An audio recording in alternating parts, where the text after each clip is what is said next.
Malapit na nga magtapos ang session mismo o mga kaganapan sa buhay ni Jezabel Sago na siyang iniwan mismo ni Benny Lagata na naghanap ng iba, ipinagpalit 2 months lamang sila. Ngayon naman ito talaga yung itsura ng kabet na talagang nilink dito kay Benny Lagata.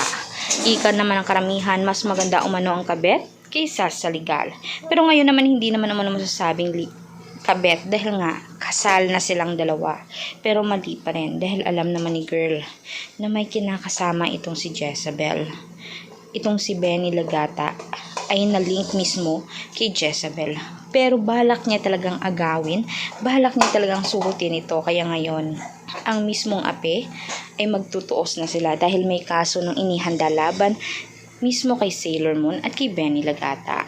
Mamamayagpag talaga ang pakpak ni Jezabel dahil siya ang inapi, siya ang nasa tama at siya ang pinaninindigan ng lahat. Naniniwala ang mga tao sa kabutihan na meron siya, subalit sa kina Benny naman at sa kabet ay walang naniniwala, bagkus basher ay sobrang dami.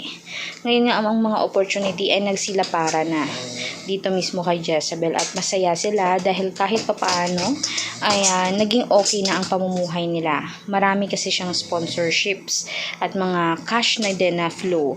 Kaya naman for more public videos guys, mag-subscribe, i-click ang notification bell para lagi kayong updated sa ating future trending videos.